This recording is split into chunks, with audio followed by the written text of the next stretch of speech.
Jadi memang dalam 2 pekan yang terakhir ini memang banyak sekali berita-berita dari global ya, termasuk sentimen sell on May. Nah, jadi dari berita global sendiri itu ada dua berita dari 2 negara ya yang sangat signifikan. Jadi dari US, pertama itu adalah kita mengetahui bahwa krisis perbankan mid-size bank di US itu masih berlangsung ya.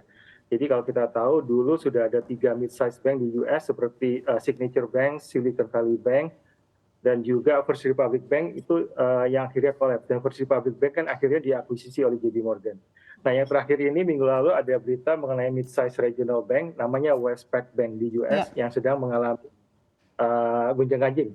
Nah, itu jadi intinya adalah krisis perbankan di US, terutama yang di mid-size regional banks itu masih belum selesai. Ya.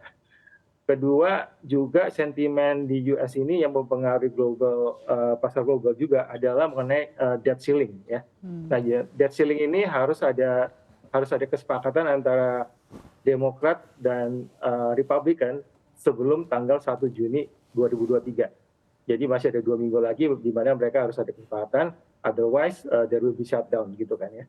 Nah itu dari US. Nah kalau dari China sendiri ada sentimen juga. Nah dari sentimen China ini kalau kita mengetahui ya, kalau kita mengikuti perkembangan China, jadi pada Desember itu mereka melakukan economic pivot, di mana mereka dulu zero covid strategi, akhirnya mereka memutuskan untuk membuka perekonomian mereka. Nah, dengan membuka perekonomian mereka di bulan Desember, itu di Januari, Februari, Maret, purchasing manager index-nya, indikatornya itu bagus sekali, di atas 50.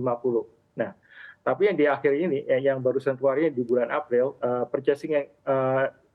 manager purchasing PMI dari China ini itu turun ke angka 49,6.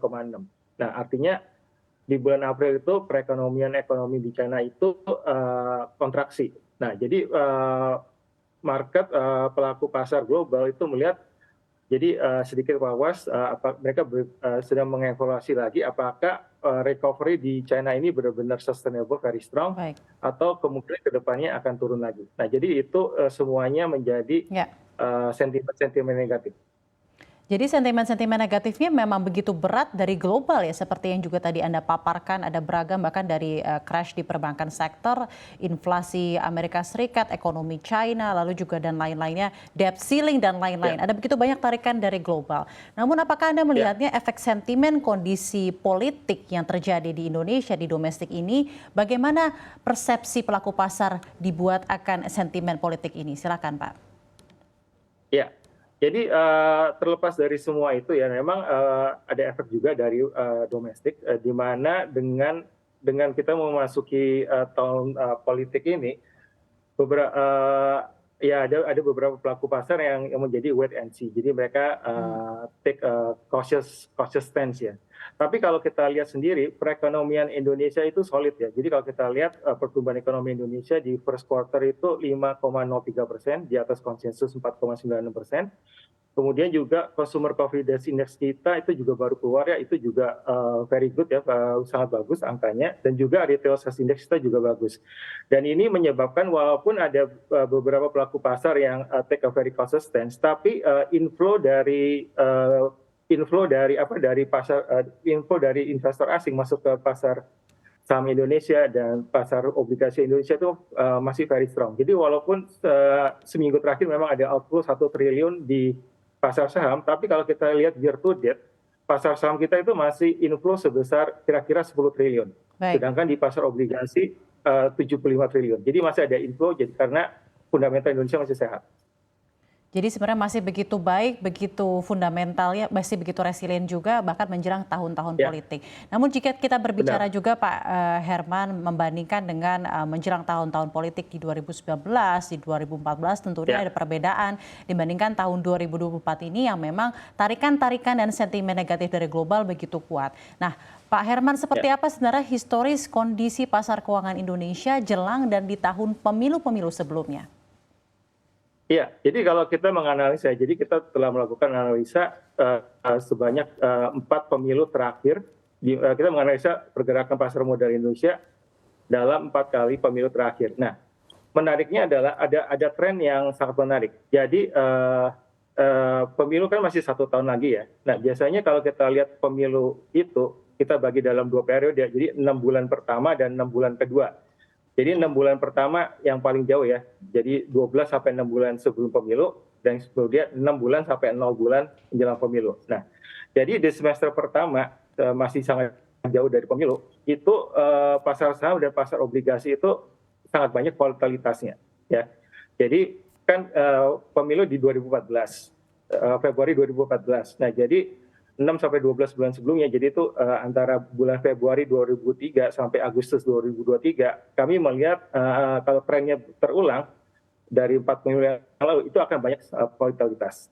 Tapi kalau setelah melewati 6 bulan pertama, jadi bulan Agustus 2023 sampai Februari 2024, itu pasar saham maupun pasar obligasi akan lebih kondusif.